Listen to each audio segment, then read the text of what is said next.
Hi, I'm Jim. And I'm David. And this is the Practical Guitarist Podcast. The podcast for people who eat, sleep, and breathe guitar.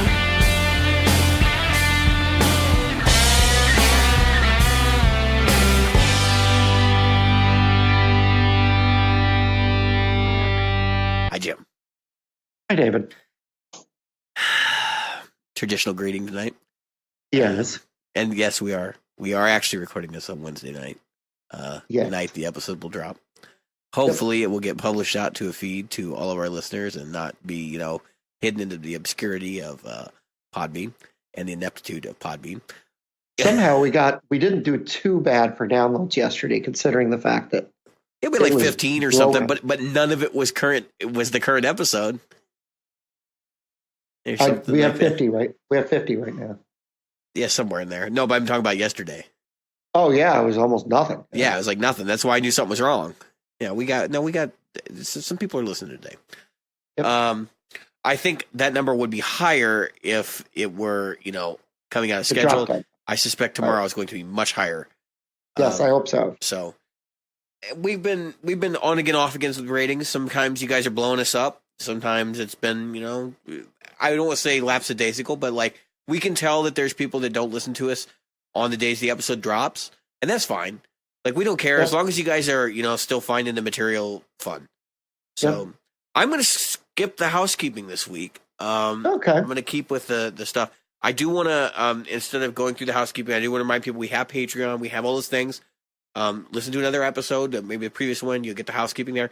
I am going to record the housekeeping, and we will tack it on right after the intro in every episode going forward. I just haven't done it yet.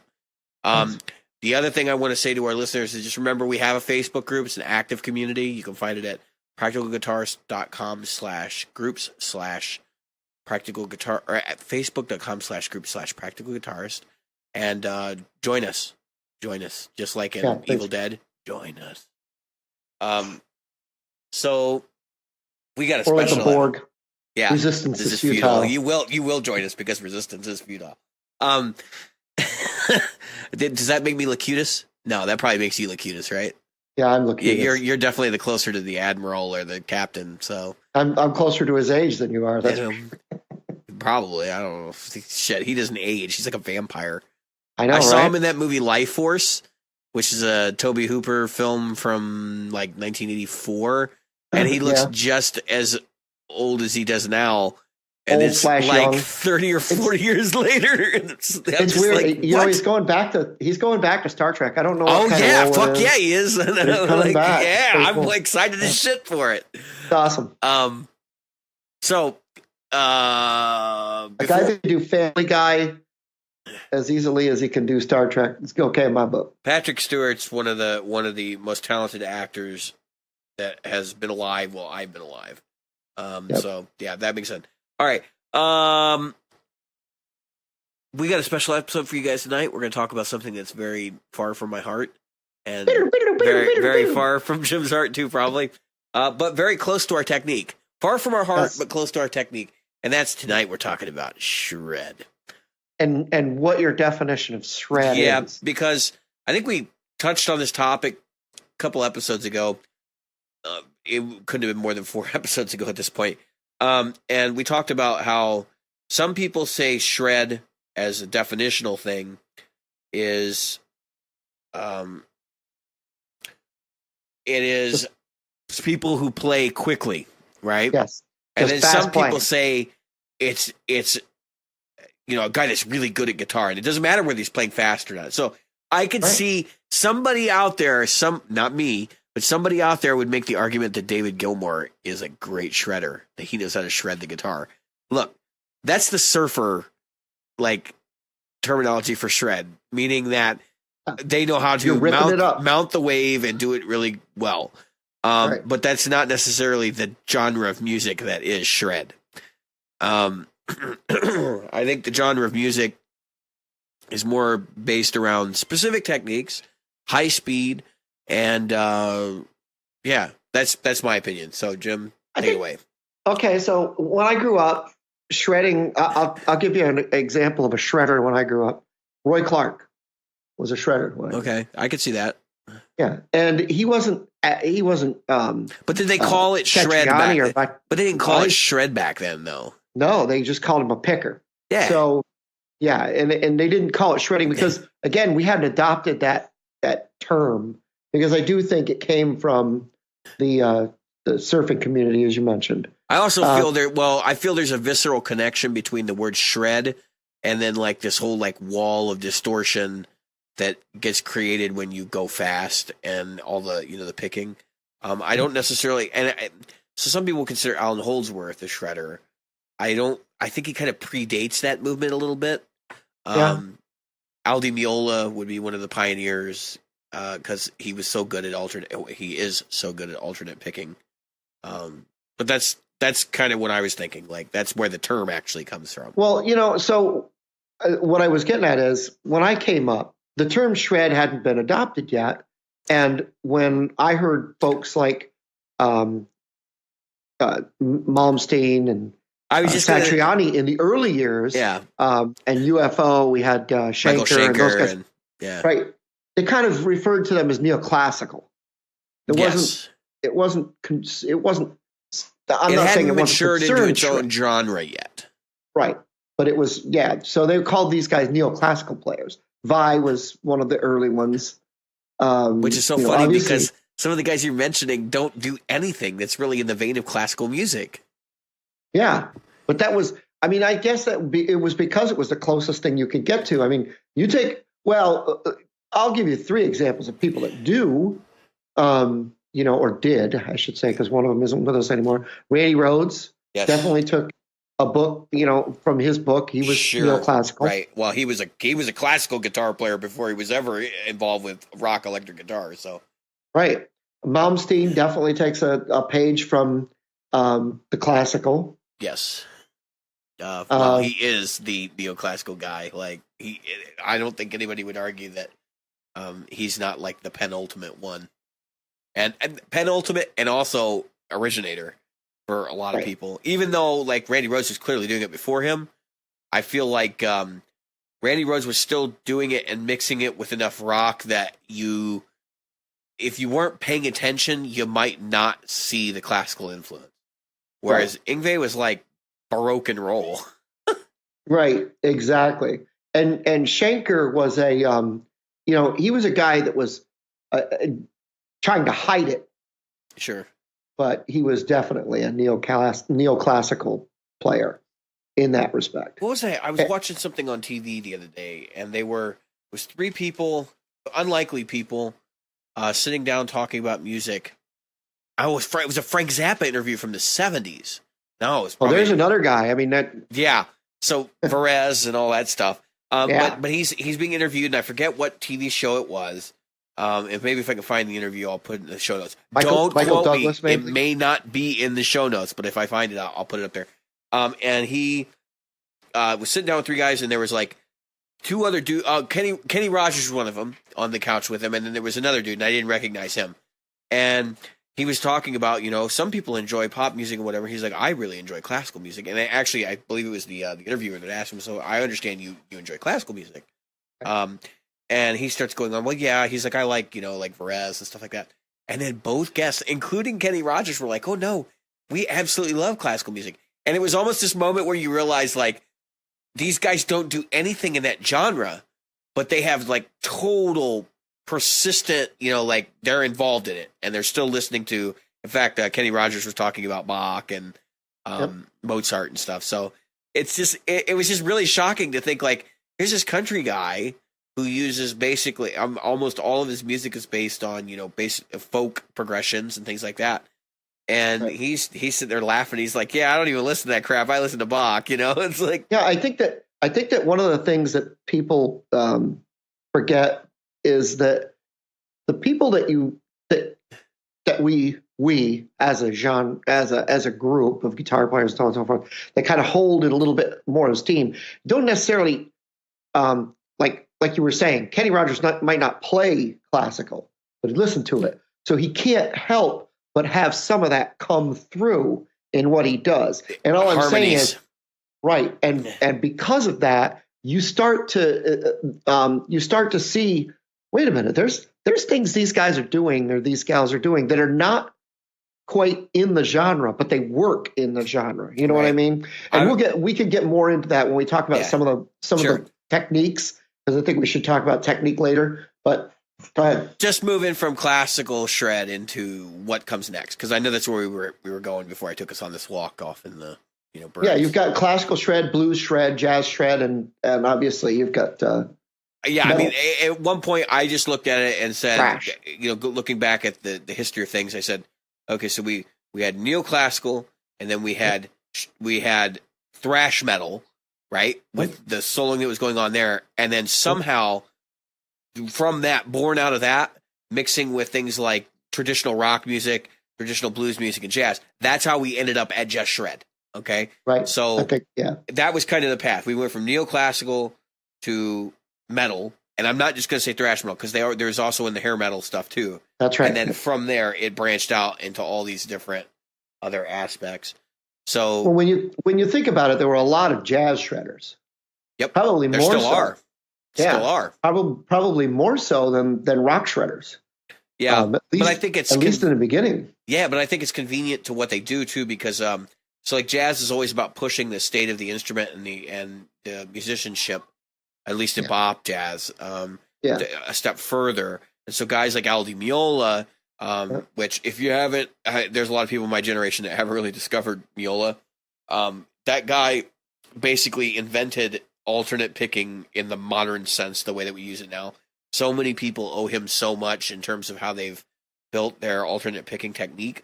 People were just straight up ripping him off. In fact, even Yngwie, at one point in an interview somewhere many years ago, I read him say, like, yeah, I would listen to a lot of Meola. But the funny thing is, Yngwie is doing mostly economy picking, but he was getting interested in that sound, Yeah. I just heard an interview with Zakk Wylde today. It's an older interview, but I was listening to, and he was talking about, Di Meola and what he stole from Al Di Meola. Everybody stole it from Di Meola, even if they don't know it. Yeah. So, Alex Skolnick is a prime example. Right. Who's the there's one big John McLaughlin. Yeah, John McLaughlin. And these guys took a page from obviously Les Paul, the man, not the guitar. Going back, you've got McLaughlin was Django Reinhardt. Reinhardt. Well, so when you get back to the gypsy jazz stuff, their approach is so different to the way that they're doing it. I almost want to distinguish that as it's like its own thing, because gypsy jazz definitely has a very specific way and a specific tradition that drives that music. Right. I'm just saying that a lot of these people were taking little like Charlie Christian, somebody like that. I could see you making the argument there that, yes, for his time, he was doing it. So for me, shred, it really becomes pushing the state of the instrument from a physical level to the next level. And I think the artists that I like tend to be the ones that transcend just the physical. So they have to be able to actually write songs that I'm interested in. And that doesn't necessarily mean that they have to be either instrumental or not instrumental. They don't have to be vocal pieces. Right. But it just has to capture a certain mood. So like a classic example for most people, I'm not a huge fan of Satriani, but he brings that vocal quality to his instrumental music through the way he plays, and so a lot of people are able to grasp his songs a little bit easier. Whereas somebody like Vai, I love Vai, but I know that a lot of people cannot follow his music because it's just so off the wall. Well, look at what he came up through. I mean, he's a product of Frank Zappa. I mean, that's basically what it is. He was in Frank Zappa's band at like 18 or something, some ridiculous age like that. Zappa used to call him his little Italian virtuoso. And I was, and one of these documentaries I was watching this weekend, he was being interviewed, and he said that Frank basically told him, like, when he interviewed and then auditioned for the band, like Frank told him, he's like, this is great that you're joining the band and everything, but how am I going to keep you here? Because he knew already, like, this guy is going to outdo me before it's over with. And I would say if anybody's carrying the torch for Frank other than Dweezil, because Dweezil's obviously doing it too, it would be Steve Vai.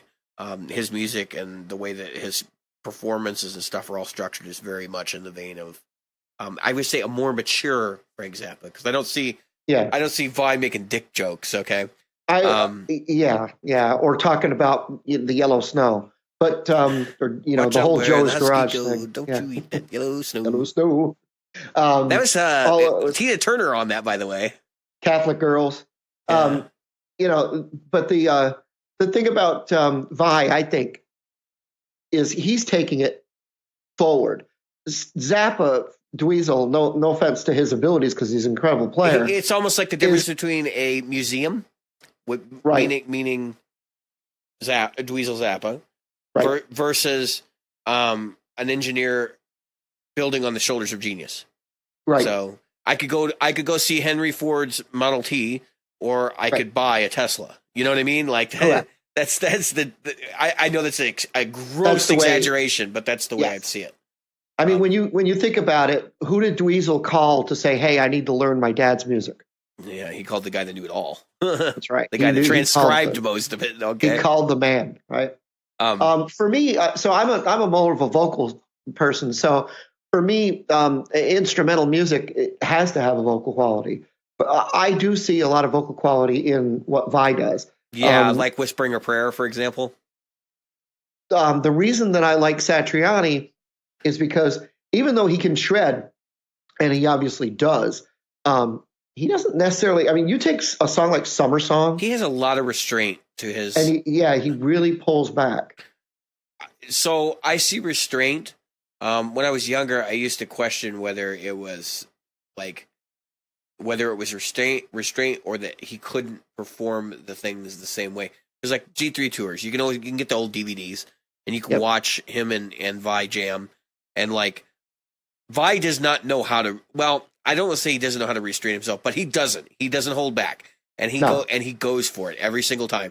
Whereas Satriani, sometimes you're like, dude, how are you even standing next to this guy? But I think it's honestly like he's trying to, do something in the moment that is more introspective than what Vi's doing, which is extrospective. I'm not sure why this never worked out for him. I think Satriani has always wanted to be like what he's done with Chickenfoot. Mm-hmm. I think he's always wanted to be the guitar player in a band. Sure, yeah, and I definitely see that too. When Satriani wants to be the guitar player that the band circles around. No offense to, but that's the way I see it. Where Vi is more, Satriani is more about. I want to be the guitar player for the band, and I really wish I had a singer. He really wants to fit the song, right? Whereas, so in that sense, I would say I maybe phrase it this way, and I don't want this to be disrespectful, but I would say that Satriani is more of a player, whereas Vi is more of a composer, because Vi is okay to stand out and do his thing in front of everything and write everything around what he's doing. Absolutely, it would be like if a composer was writing a piece for his pianist, and she was the center of the whole orchestra. Yeah. So the entire piece centered around the piano or the first violin or whatever. Mm-hmm. So then that's where I'm at with that. Now, so Generation 1 shredders were like the guys from Django on up, even though I didn't really lump Django in there. So then we got Generation 2, which is like the guys from the mid 70s, probably to the mid 80s. So really starting with Schenker and people like that, going all the way through Yngwie, getting into Vi and Satriani. Even though their career extends and really takes off in the 90s, these guys were really starting the whole like seeds of what they were doing back then. So when we get to the 90s, we go through this period where shred kind of goes underground. And it's a result of not having the giant platform that was hair metal to stick their music into. And we really didn't have the internet yet on a large scale and a high speed scale to allow people who still loved guitar music like myself to be able to get to it. So now we get after that, we get YouTube and all this stuff. We got some artists that are becoming more artistic, and so they're willing to entertain having a musician in their band that is capable of holding a spot like that. So that's when we get into people like I would say John Five, who's mentioned in the Facebook group. Dan Kish brought him up. Definitely. And it's kind of funny because once we get into these modern guys, you can see them grasping other genres significantly. And John Five's a fantastic example. John Five is absolutely a country player through and through. Don't let anybody tell you he's a metal player. No question about it. He started as a country player. And if you know any really good country players, they're amazing musicians because they, number one, train themselves to play over chord progressions, like religiously. They have the skill and speed. They can master certain techniques which elude a lot of shred players, like, for example, chicken picking. Right. And I just see this more diversity coming out in this group. So John Five, another good example. Zakk Wylde. Zakk Wylde is probably closer to the older mold, but still very versatile player. And definitely a versatile musician. I mean, he's a piano player as well. He's a singer. And he's not a bad singer, in fact. You can get his copy of Bridge Over Troubled Water, and it's like, who the hell is this guy? He's usually crushing beer cans on his head. Like, what the fuck? Well, a lot of people, when you're listening to some of that old Ozzy Osbourne stuff, you've got some of his vocals on there. Yeah. Like Mama, I'm Coming Home. I believe he wrote that song, too. Yeah. So I think that's still paying the bills for him. I'm sure it is. Well, Black Label Society is a pretty successful band. He's not an A-lister, but that's paying some bills. So we go through. You know, he's a good example. There was another person I was thinking of. I was just referring to his chicken picking. Greg Koch. Greg Koch. Well, he's a guy that can play everything. I don't care. Yeah, but that's my point. He can play everything, but he's so incredibly skilled at his instrument that you watch the guy and you literally sit there and you go, "How the fuck am I going to do that?" Like, I don't care if you tab it out. It's just it's mind-boggling, and that's the characteristic that I think really hits the modern shred movement, is that it's to the point where the bar has been raised way beyond what's really all that possible. Like, I can approach Yngwie's music and I can say, all right, if I put in X amount of hours, I'm going to be able to play these pieces. Right. I don't know that I have the same feelings about Greg Koch's material. I don't know that I have the same feelings about. I'm not thinking about. There was another player that I was thinking in a similar vein. It'll come to me later. But the point is that that distinction is what allows me to say, not Guitar Hero, but this guy really does know shred. And the other thing you'll notice about these guys is they tend to be nowadays are a lot more all rounders, right? So instead of being technically virtuosic, but then lacking the ability to form a cohesive song or something you can like listen to the whole record of, these guys are getting really good at putting out just like designing good classic songs. Right. So you've also got Vinnie Moore. He was with he was a later shredder. Vinnie he was Moore with was mentioned in the group as well, right? Yep, he was with Alice Cooper, and he's been with UFO pretty much ever since that. Another guy that was a later shredder, still out there, still doing it, still bringing it home. One of the things that I like about the folks that we've mentioned, most of the folks we've mentioned, is that they cannot just do vocal music, instrumental music. They do vocal music as well. Yeah, almost all of them have a vocal component. I think John Five might be the exception to that rule. Well, he played with Rob Zombie, right? And he also played with Rob Zombie and Marilyn Manson. Marilyn Manson, right? And he's got other groups, I think, too, but I don't know who they all are offhand. Yeah.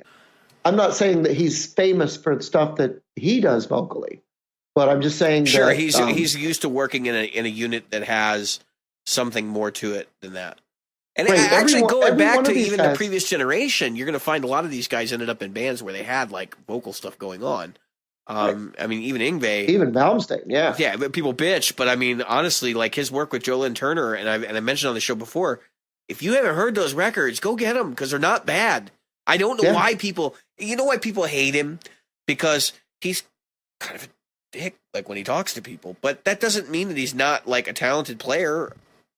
Yeah, lots of dicks out there that we listen to. Let's be honest. Yeah, I don't want to give him, too much of an open door for, Yeah. But you got to remember, he did not grow up in the States, so he doesn't really have they're a lot more direct Yeah. about what they say. And I grew up in a family like that, so people are like, "Wow, you could be a kind of a dick, Jim," and it's the same type of thing. So one of the other things I wanted to bring up is each of these guys that we've mentioned, and we shouldn't leave out the women in the group as well. Obviously, it's happened more of the later years than it did in the earlier years of Shred. Sure. But you certainly had people holding their own now. And we've mentioned Nita Strauss many there's a times. bunch of them, but Nita Strauss is the one that comes to mind. Yeah. And honestly, like even Orianthi to an extent kind of fits that mold, except her music is more pop oriented.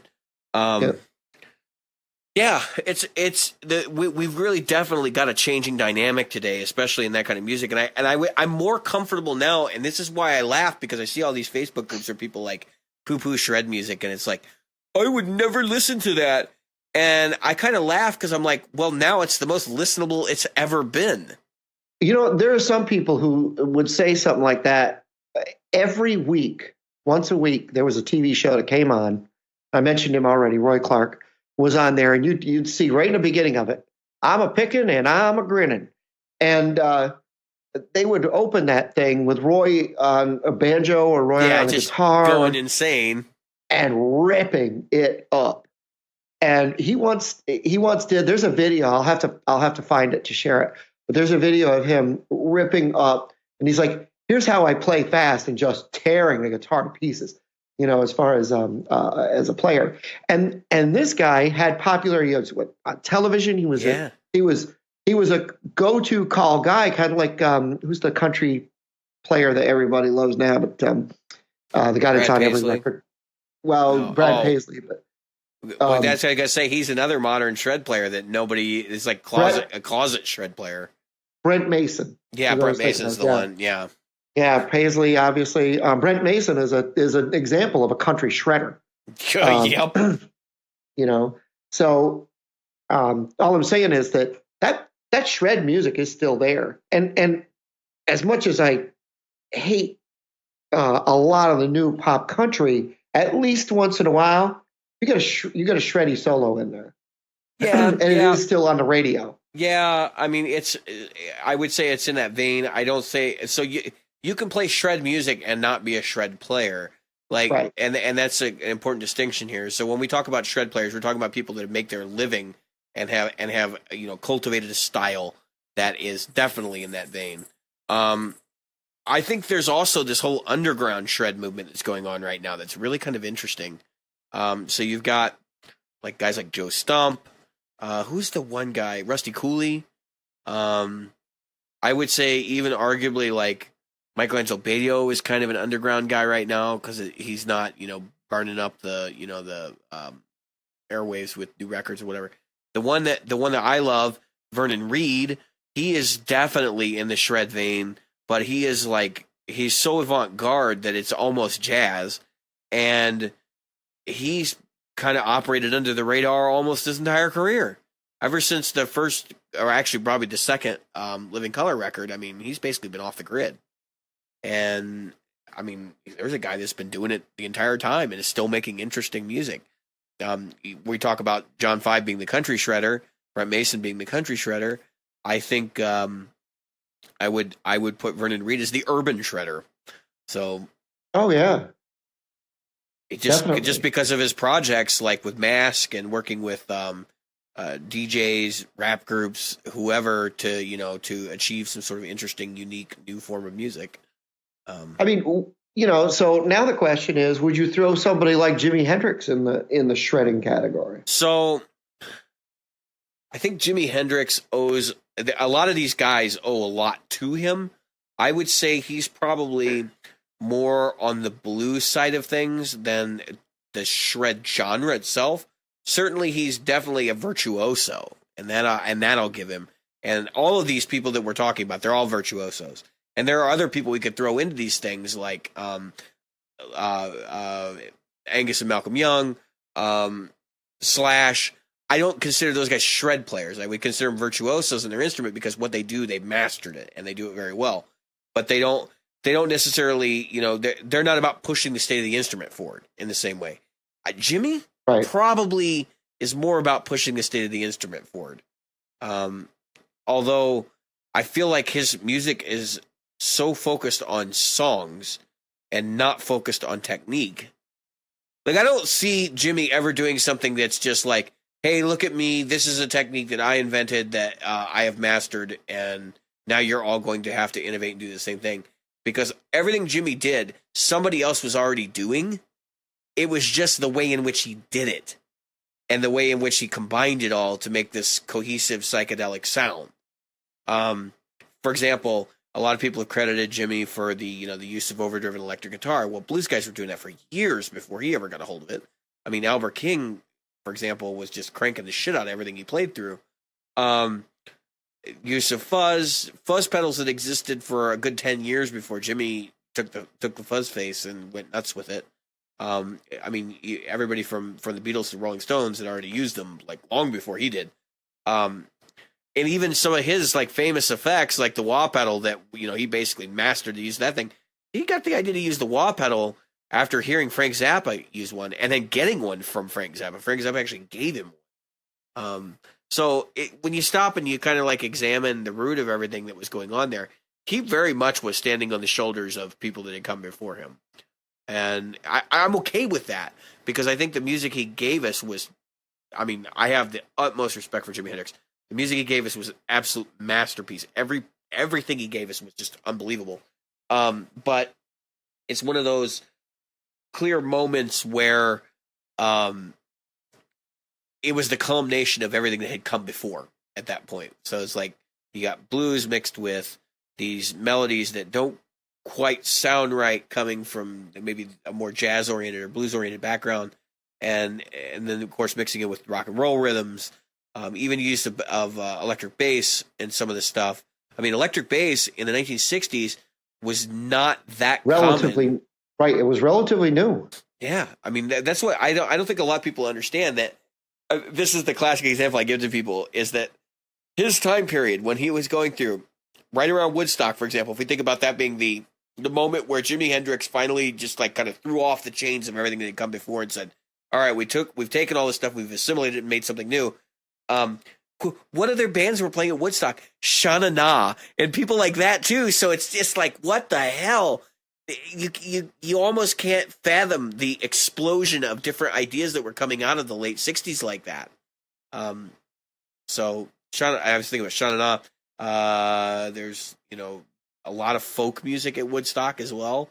And really the two standout like future performers of rock and roll, or people that were going to be, like seen as the prophets of rock and roll, were really Carlos Santana and Jimi Hendrix. Well, yeah. If you look at the time frame in the '60s, Dylan was booed off stage for playing a Stratocaster. Yep. Not because people didn't like him or because he wasn't a good player, or whatever. I'm not a big Dylan fan just because I don't like his vocals. But that said, he was booed off stage because it was a Stratocaster and not an acoustic guitar. Well, let's put it in the broadest terms I can think of. In 1950, you would have turned on the radio and heard big band music. Yeah. By 1970, you're turning on the radio and hearing a plethora of different things.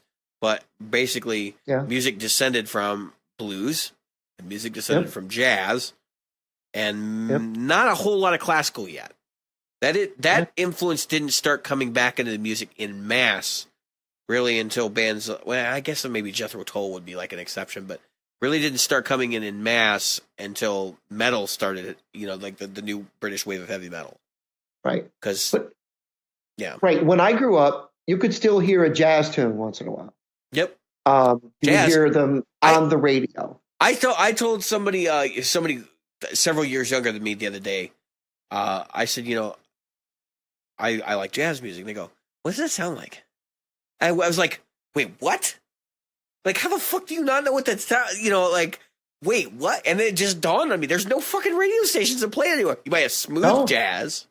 I can remember in the 80s, even in the 90s, hearing a quote unquote oldie station and the oldie station playing 50s music. You don't really hear that anymore. No, you don't. You don't hear Elvis anymore, and you don't hear the stuff that even the 60s are leaving. I can't tell you when the last time I heard the Beatles on the radio was. Or we hear the Beatles here all the time, but the one that gets me is Simon and Garfunkel. Yeah. Is basically absent from radio here now. Yeah. For a while there, I was hearing like Sounds of Silence and stuff like that all the time, and now I don't hear any of that shit. Right. So, and I'm just saying that there is definitely a period of time where, for some reason, we feel that that's got to be turned off. Blues. I remember growing up and hearing blues a lot, and I'm not talking about like Hendrix blues or Stevie Ray Vaughan blues. I'm talking about the old blues players. Yeah, like Albert King and people before right, that, Albert even King and B.B. Freddie King and the three King, Burger King, yeah. You would hear Charlie Christian on the radio. You would hear a lot of different stuff on the radio, and now I go, wow, I can't remember the last time really. And in this area, it's horrible that I heard blues on the radio at all of any kind. I'm even talking about Hendrix. Yeah, well, you don't even hear that stuff as like a bumper ad. I mean, It's just craziness. It's almost like it's being erased from existence, and we all know. So, Stevie Ray Vaughan in the 1980s was kind of seen as the savior of blues because blues was almost extinct at that point too. Right. And when Texas Flood hit, and then he got his platinum record, and everybody started, like cluing in and following his influences and all this, he basically brought this whole like revival in blues music. And actually, I think after his death, I think we had a resurgence for a few years, and then it kind of fizzled out, and then we had Joe Bonamassa kind of carry the torch. But the funny thing was, Bonamassa in the beginning was a lot more innovative than he is now. And he was really willing to accept like British blues, which is why his music sounded basically like Led Zeppelin in a lot of ways.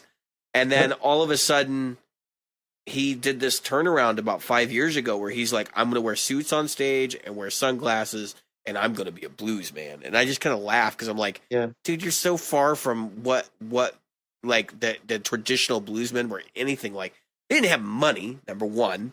So they might have 2 or 3 guitars, and that may only depend on whether they lost the poker game the night before. Okay. Yeah. Albert King is a classic example. He played Flying V's Turned Upside Down, and some of his famous ones were lost in a poker game. And so they ended up being traded through various hands, and now they're owned by Steven Seagal, of all people. But it's really funny when you think about it. Like, to somebody like Bonamassa, who has more 59 Les Pauls than were made originally, and and has them thrown at him at any given moment. Yet he thinks he's a blues man in some way. I just don't get it. I honestly don't. Well, it's like when I hear a white. I don't think anything. Don't take anything wrong. I hope folks from this, but a young white kid. No, that's not where I'm going with this. No, I just have to bring this up. Since we're talking about this, I have this giant painting on the floor here, and my mom painted this for me, and I think it was a birthday present, but this has got to go up in the room here. She painted this painting of Stevie Ray Vaughan for me, and so I have tremendous respect for blues players, and Stevie Ray Vaughan is one of my all-time favorite players. He's the guy I try not to emulate as much as possible because I think there's too much Stevie Ray Vaughan emulation going on. Yeah, there's already, It's the old joke. How many guitar players does it take to play a Stevie Ray Vaughan song? Yeah, so apparently all of them. But anyway, no, what I was saying is that when it comes to, I'll see a young white kid, blasting out,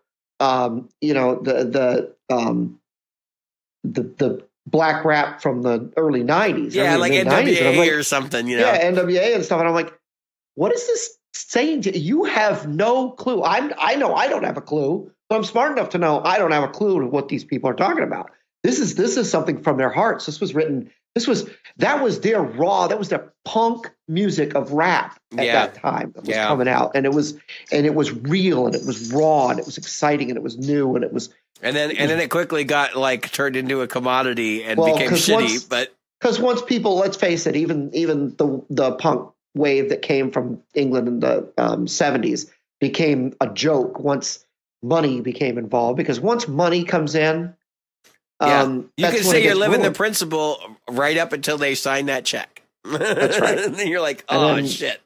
Yeah, once you take that money, it's gone. Not you personally, but I mean, when money starts to control the genre, then it's no longer the raw thing that it was. It's a parody of itself in a way. Well, but anyway, that's what I was getting at. So I see Joe Bonamassa like that white kid that's listening to rap on NWA at the singing lyrics he definitely shouldn't be singing out loud at the top of his voice. And then all of a sudden like he's become a parody of himself because of it.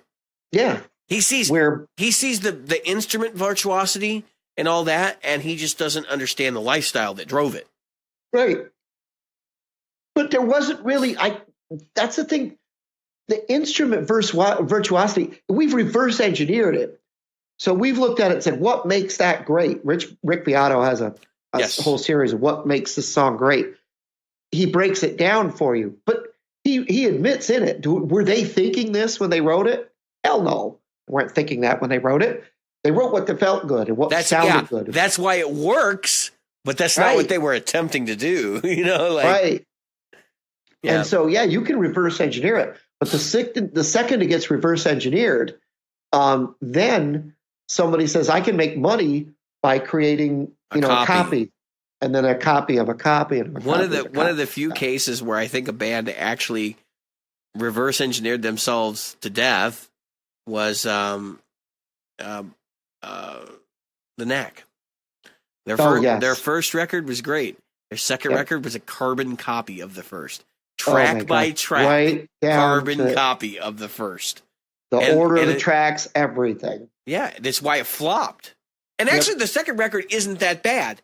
No. It would be a lot better if it didn't match the first. Right. It's not that bad. Well, he got lazy. I mean, the guy, the songwriter. And I think it was a little bit of panic, too. I think it was one of these situations where it was like, oh, shit, we got a massive hit on our hands. We didn't expect to get this big, this fast. What do we do now? And there was a lot of pressure. There were people comparing them to the Beatles. Yeah. There's always that person that's got to go, oh, these guys are the next Beatles. And I don't know. Is there going to ever be a next Beatle? I don't know. But I don't know that the Beatles were as great as people make them out to be. They were popular. Yeah. But exactly. And believe it or not, the Beatles were a little bit, when the Stones came out, the Stones went their direction once they stopped trying to be a Beatles clone, which was very early. Yeah. Once they told their label to go fuck themselves. Right. Then they became something that the Beatles were trying to strive to do. And think about what the Beatles were doing towards the end. They were like, yeah, we're not going to tour. We're just going to record, and we're going to make stuff that you literally couldn't tour. You couldn't tour Sgt. Pepper's If Your Life Depended on It. I think the more interesting aspect of the Beatles, and I'm going to take this bird walk because I was having this conversation with my wife the other day, is that once the Beatles ended, right? So Paul McCartney goes off and he does Wings, and John Lennon does his thing, and George actually kind of stalled for a while, didn't really do much, and then all of a sudden he started doing things. And Ringo, of course, what the hell? But let's just look at John. Ringo was Ringo. John and Paul, right? And you can see that Paul understood the success of Sgt. Pepper's, right?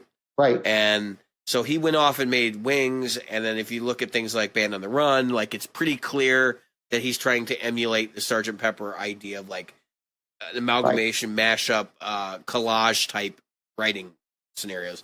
Whereas John was trying to go back and revisit some of the earlier like simplistic Beatles stuff. Right. It was almost like the band had become too overcomplicated for him, and so now he wanted to go back and straighten it out. So of that token, you can infer from this that that's really what caused the demise of their band. But the Beatles, to me, is really two separate bands.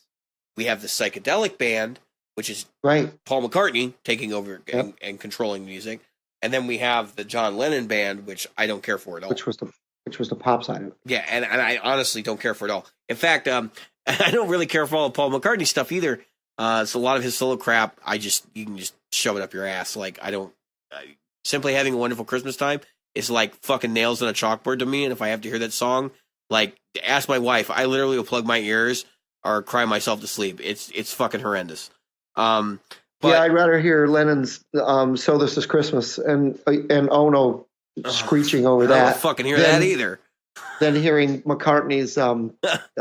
But to his credit, so we were talking about Band on the Run. There's that part in the beginning of Band on the Run that they could have turned into its own song, and if they had, I'd be like, fuck yeah, Wings, like all the way. But instead, they made it this like happy little pop song, with the little like the steel guitar type thing over it, and it's like, this is fucking terrible. I honestly can't. I just can't dig that song at all. I love it. The intro part where it's it's got like a minor key and it's like it's a little slower, and that's great. Once they get to the end, it's just the chord progression just doesn't do it. It's not really the music so much as the chord progression just does nothing. I loved most of what Wings did. Don't Say Goodnight. Domino. No, they have a lot of good material. Band on the Run, obviously. Live and Let Die. Live and Let Die. Jeez, that's one of my favorites. But Live and Let Die. But I just laugh because Band on the Run is the Wings song that everybody knows, and that's the one they always play on the radio. So, well, it was another one of those songs. We talk about this kind of music where you juxtapose the happy-go-lucky music with the really not really happy message of the vocal, and you can't. That's hard to do instrumental. I almost feel like that song is a commentary on the Beatles. Yeah, and I'm not really sure if that was the intention. Well, look at the time frame. It certainly reflects his worldview coming out of the Beatles. Yeah, well, he could have written that while he was with the Beatles. You got to remember, it's a possibility. They both kept a lot of music away from each other because when they signed that contract, the contract said all of their music, whether it was John writing it or Paul writing it, had to have both their names on it. That was a thing they did, legal reasons, money, and all that other stuff. Honestly, that helped them keep their fucking egos in check too. Yeah, it's pretty amazing that they were able to eke out what they did and actually work together as long as they did. Because those guys, look, I'm going to say this with the utmost respect. They're the two biggest assholes in music that I can possibly think of, because they are very egotistical, and you can definitely see it play out in what happened. That's why I was saying you can definitely see it play out in what happened to them after the band. So Paul McCartney starts Wings, right? But it's Paul McCartney and Wings. It's not Wings. Well, at first it was supposed to be Wings. That was a decision, if I remember the story correctly, to put Paul's name out there separate from Wings, so that they would have a vehicle for sales, because people were like the record company was like, people aren't going to be. I do think I remember reading that. I do think I remember reading that somewhere. But if we go to the John Lennon side, that was the Lennon Ockel band. Yeah, but he was almost apathetic towards continuing to make music. He didn't watch it. He went sailing for a year. I want to say it was a full year. He went on a sailboat, and he did not. It was a year and a half that he went on a sailboat. He just disappeared. I mean, he just went on a sailboat and sailed. He just didn't care anymore. Like, it was like, I'm richer. It was that whole thing where they said, like, we're more popular than Jesus or whatever. Like, he had that. He went right to his head, and he's like, I don't have to do anything. Like, no one cares. I'm going to go sail. Fuck it. They took that. Yeah, they took that out of. Let's face it. They took that out of context. What they were saying was that it was a bad thing that they were more popular. Oh, sure. No. And when they said it initially, I don't think they actually like understood the gravity of their words. But I think afterwards, when everything exploded in their face, and they were like, "Wow, we said something off the cuff, and it pissed people off to the point where I'm beginning to wonder if it's true." It's like, maybe we are more popular than Jesus. Maybe that's why everybody's angry. Yeah. So yeah, there were people that were willing to do more for them than they would be for Jesus, and that was their point. But my point is, like, so if you look at Paul's personal life, like, how many times has he been married now? How many, Right. he's knighted, he's rich beyond belief. He does still continue to make music. And that's pretty impressive. He's not making like, I don't care how much music he puts out and how much money he makes on it. He doesn't care. He doesn't give a shit. Nope. And so I look at John, and I don't think he would have cared either, but I think it would have been completely the opposite way. It's like, I've made my money. I don't have to do anything anymore at all. Like, I can literally just retire. Well, things were looking up. You think about it. They just released Double Fantasy, right? Matter of fact, Double Fantasy hadn't come out yet. Yeah. If I remember right, I'm trying to remember. It was either within a week before or the week after Double Fantasy came out. I have to look up my dates. I know he died in December. He's shot in front of his family. Yeah, in front of his home. That whole thing is so in fucking... Manhattan. It's so sad, right? It is sad. Like, as much as I hate the son of a bitch, like, nobody wants to see anybody die that way. Like, I would never wish that on somebody. He just got back to where, you know what? I'm letting go of my ego. I'm spending time with my young son. Yeah. And my wife. And then he's like, you know what? I'm going to write. I'm just sitting here watching the wheels go round and round. I really love to watch them roll. It was like you said, I'm just sitting here. Fuck this place. I piss on you and piss on everything. I'm going to be who I want to be. I've made my money. I've made my life. I'm going to enjoy it. Then a guy shoots him. Yeah. Well, so to understand the accurate depiction, I know we're getting way off track, but to understand an accurate depiction of who John was, we also have to look at the fact that he was married prior. He'd had lots, and then this is not to say that other guys in rock and roll don't do this stuff, but like, he had lots of relationships with random women when they were performing in Germany. Well, and there's been many people who have come forward over the years and said, "Oh, I have John's illegitimate kid." Nobody knows whether it's actually true or not.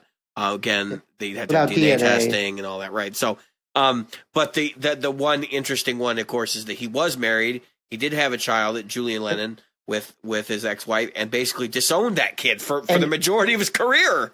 And that was the other thing. He was coming back around. Julian was spending more time with him. You know, when you hear Julian's album, which everybody poo-pooed, you could hear John coming through. Yeah, I think he intentionally. So I think Julian actually intentionally tried not to sound like John. Yeah, but he couldn't help it. I do think. Well, yeah, he's got genes, but I do think there was some genuine, still some animosity towards the way that John had treated both him and his mother.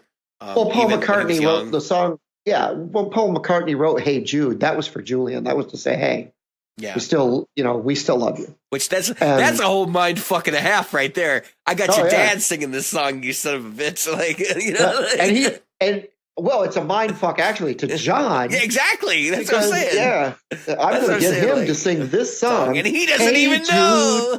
Yeah, he doesn't even know. And then later on, that band breaks up. They're both kind of talking shit about each other behind their backs, and he's there laughing. He's going, "Yeah, I got him to sing a song about his estranged child." Yeah. I mean, when you think about that's terrible. And if you guys, I know we kind of got off track, folks, and we really wanted to talk a little bit about shred. We're getting back there.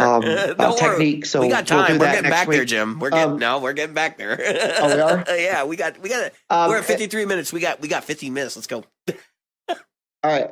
So, real quick, what I want to say is that, if you guys have got a band that you really looked up to, but when the breakup happened, or at least a temporary breakup, like, look at what Aerosmith did.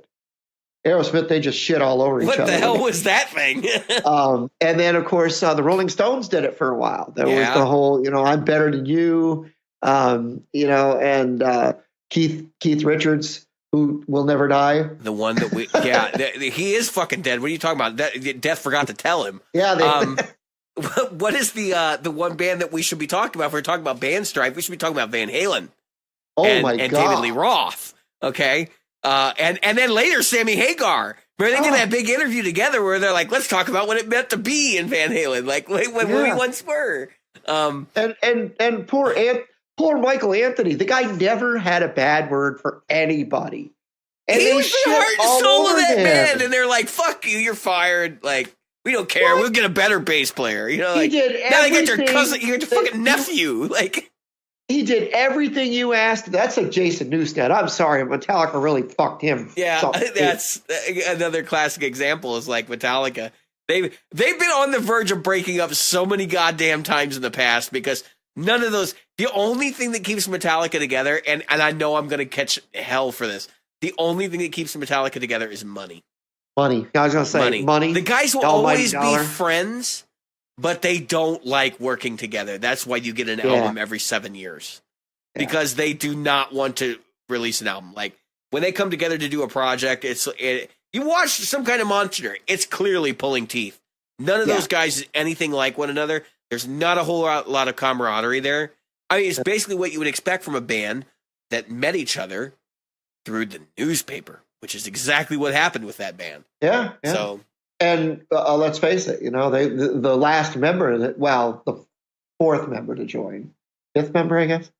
When they brought Hammett into the band, that was like, oh yeah, we've got a lead guitar player. We're gonna just shit on him and kick him out of the band. Although I'm not saying that he didn't deserve it. Even he admits it now. Are you talking about Mustaine? You're talking about Mustaine. Yeah, Mustard Stain. Yeah. When I can't listen to that guy's vocals and not laugh at him. I'm sorry, but it's just everything about that band is good until he opens his mouth and starts singing. I just go, oh my God, what the hell? If there's a new way, I'll be the first in line. Yeah. All right, so let's talk about some shred mechanics. All right. I think the hallmarks of shred mechanics are either alternate picking or economy picking. In some rare cases, you'll get both, depending on the guitar player. And I think sweep picking is a must. All of these guys sweep pick. I was watching a guy demo a guitar that there's a YouTube channel, Guns and Guitars, and he builds these like project guitars, and he sent it to another YouTuber, and I can't remember what the other YouTuber's name was, and he was playing, and he was a shred guy, right? And I'm watching this video, and I'm going, he's not even fucking bending. Like there's no soul in this music whatsoever. There's no personality to it. So I don't even think that's a prerequisite. I think it's definitely going to improve the quality of your music the more techniques you can put in there. So like I would say alternate picking or economy picking, sweep picking, tapping. Reb Beach, he's a shred player, and he doesn't do a whole lot of the other shit. It's almost all tapped. Yep. So, we did leave out one really important shred player that goes right in there with that Yngwie generation, and that's Van Halen. I know some people would argue he's not a shred player, but I mean, at the time he was Pyrotechnics. That he was the guitar guy for that. And Randy Rhoads, we talked about him. They were really, those three guys were right there together. So Van Halen and Randy Rhoads really debuted at the same time. So like they were cutting records at the same time. They were actually playing in different bands on Sunset Strip at literally the same time. And one guy would go off stage to watch the other one and then go, fuck, how do you do that? And then the other guy would do the same thing to the other one. So they were just kind of inspiring one another to, be the best that they could be. Actually, Randy was in Quiet Riot at that time. And suddenly, they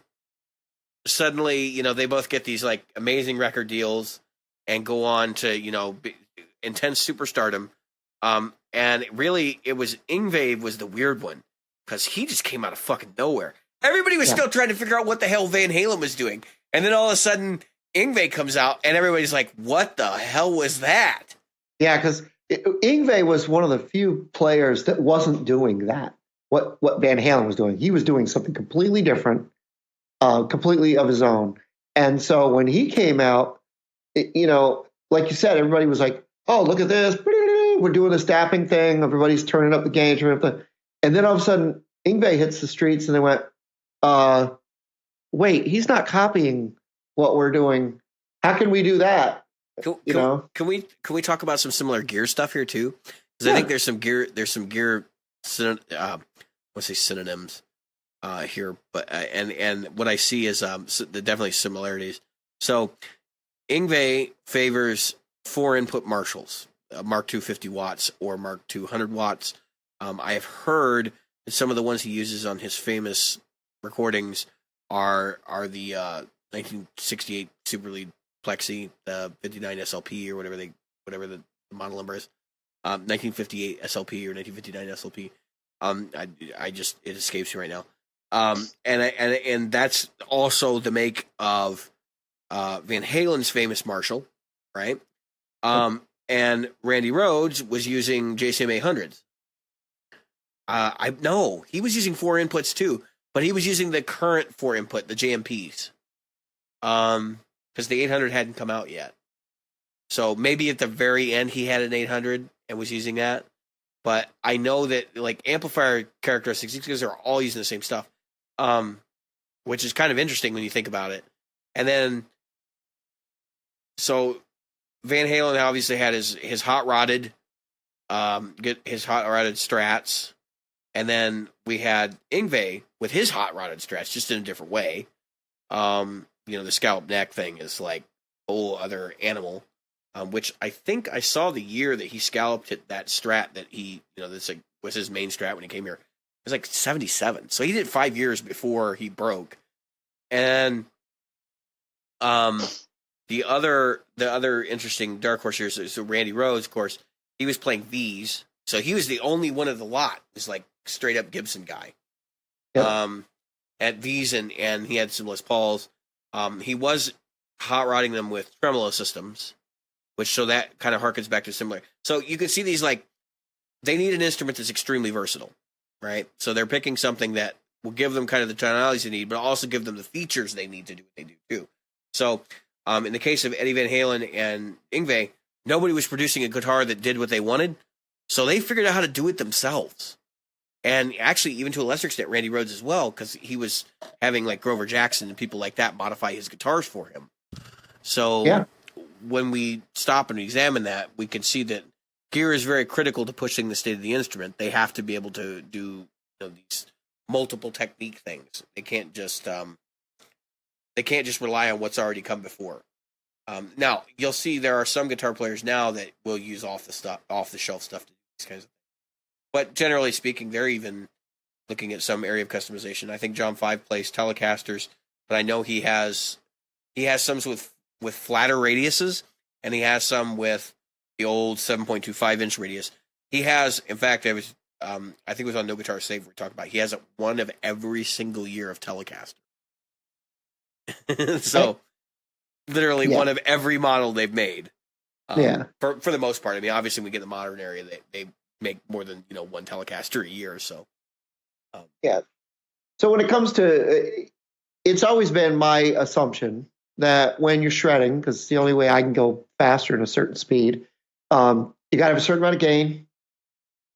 You got to have, because you have to have that compression. There's a certain amount of compression you need. Bettencourt. And you got to have a certain amount of sustain. Yeah, I mean, I would say typically, yes. I tend to agree, but I think there's outlier players with each of those things. Well, so, there's always somebody breaking out of the mold. It's like Nuno Bettencourt doesn't really use as much gain as people think he does, and he relies on that for his pick attack. And then the other thing is he actually doesn't want as much sustain either for the same reason. Hang on a second. I have a fine problem. The cat. She's getting into trouble. Also for listeners of the show, I'm having natural disasters in my house. My dishwasher caught fire last night, so that was kind of entertaining. Yeah. So it was sparking and everything. Like there was some debris in the bottom of the dishwasher, and the nearest I can figure is it got caught, and so the thing that spins inside it was not spinning, and it burned out the motor, and then that caused the wires that were connecting the motor to heat up, and I think that caused the insulation to melt, which was giving out this horrible smell, which if you've ever melted insulation, you know what that smells like. Yep. And when I opened it up and we like took all the debris and whatever, and I put it back in and turned it on to see if it would work, it started going, psst, psst, psst, and I'm like, what the fuck? So I open it and I can see sparks coming out the bottom of the door. So my wife immediately turns off the surge protector, and as she turns off, I can see the smoke and a little flame coming out of the door. I'm going, well, we just had a fire. Hello. It wouldn't be the first time I've nearly burned something down, but Yeah. I will be getting a Yeah. new dishwasher this weekend, probably. Oh, that's good. Yeah. That's good. Year of no gear. I well, that won't change your tone. No. It will change. It will definitely help you eat better. Fuck you. No, you call me fat, you son of a bitch. No, I'm talking about. Yeah, I'm calling people fat. Yeah, that's ain't that the pot calling the kettle black? no, it's it's more about no, I'm saying that you won't have to eat off a dirty plate. You'll have to stand there and wash your dishes. Shit, if it came to that, man, I'd either have paper plates or I have paper plates and plastic spoons. I usually do that anyway. I don't have plastic spoons, but plastic forks. I don't mind washing the silverware as much. But I've been known to eat off of paper towel because I'm like, fuck this, I'm not using a plate. It's just a sandwich. My household, for those now we've gone off the deep. We're fucked tonight. I definitely buy more than 100 paper plates a month. Let's just say that. So, since we're hitting an hour 5, I want to. We did go off the rails here quite a bit. We want to talk more about Shred. Suggest some of your players, your favorite Shred players. Actually, let's do this. I got a better idea. Suggest your absolute favorite Shred player, the guy that really does it for you, and then suggest one that you cannot fucking stand. Right. And don't tell us which one is which. Right. We want to talk about both, but we don't want to know which one is which. We don't want to want you to think that our discussion is based on, oh, this guy likes it, so I'm afraid to insult it or anything else. No, not at all. We'll but definitely go in the direction. I'll insult it. Trust me. Yeah. So yeah, tell us your favorite and your worst, and we'll try to guess which one is which based on what we know, what little we know about you and your input. And the cool thing about it is, if we do it this way, for people who are maybe not clued into some of this underground stuff that's going on too, like maybe you'll get an inclination to go check out some other guitar players you would normally listen to. Yeah. So, with that being said, we're at an hour and 6. I have been David. And I have been Jim. And tonight we were the Practical Guitarist. Thank you.